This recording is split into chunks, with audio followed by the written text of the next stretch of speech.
Olá, a gente já parou para pensar no que realmente impede o caos na sociedade? Pois é, por trás da nossa segurança, dos nossos direitos, existe um sistema muito poderoso e às vezes até polêmico: o direito penal. Hoje a gente vai entender como ele funciona, na prática, como o grande escudo da nossa vida em comunidade.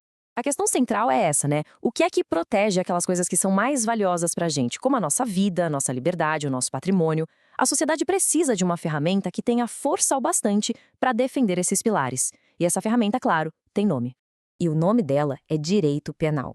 É ele que age como esse grande escudo da sociedade. Pensa nele como a ferramenta mais forte que o Estado tem para poder defender os valores que todos nós concordamos que são fundamentais. Basicamente, o que é o direito penal? É um conjunto de regras bem claras. Ele diz o que é crime e qual é a punição para esse crime.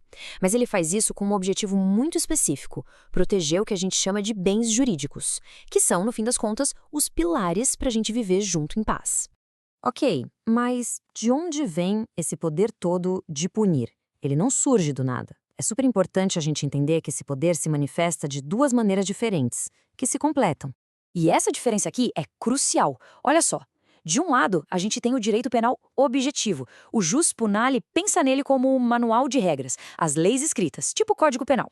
Do outro lado, tem o direito penal subjetivo, o jus puniendi, que é o direito que só o Estado tem de usar esse manual para punir de verdade. É um poder exclusivo do Estado, mais ninguém. E esse poder do Estado funciona em duas fases, bem simples de entender. Primeiro, vem a fase abstrata. O Estado cria lei, lá no papel, definindo o crime e a pena. Depois, vem a fase concreta. Quando alguém comete aquele crime, o Estado, através do Poder Judiciário, vai lá e aplica a pena que estava na lei. É a teoria virando prática. Certo. Então quer dizer que o objetivo é só punir? De jeito nenhum. O direito penal tem missões que vão muito, mas muito, além de simplesmente aplicar um castigo. A missão número um, sem dúvida, é proteger os tais bens jurídicos. Por exemplo, a lei contra o homicídio está protegendo a vida, a lei contra o furto protege o patrimônio. Simples assim. Mas ele também serve como um controle social, para prevenir que novos crimes aconteçam e, idealmente, para tentar ressocializar quem foi condenado. Um ideal super importante, ainda que seja bem complexo na vida real. Com um poder desses na mão, fica a pergunta: será que o direito penal deveria ser usado para resolver qualquer tipo de problema? A resposta é um gigantesco não. Ele é uma ferramenta para ser usada em situações muito, muito específicas. Imagina que ele não é um martelo que serve para bater em qualquer prego. Pensa mais como um bisturi de um cirurgião. É uma ferramenta precisa, muito poderosa e que só é usada quando é absolutamente necessário.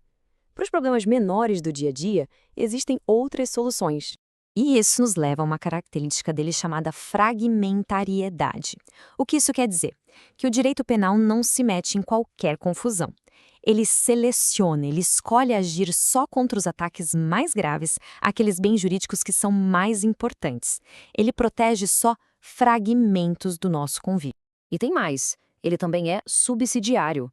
Isso significa que ele é tipo o plano B, ou melhor, o plano Z. Ele só entra em campo quando os outros ramos do direito, como o civil ou o administrativo, não darão conta do recado.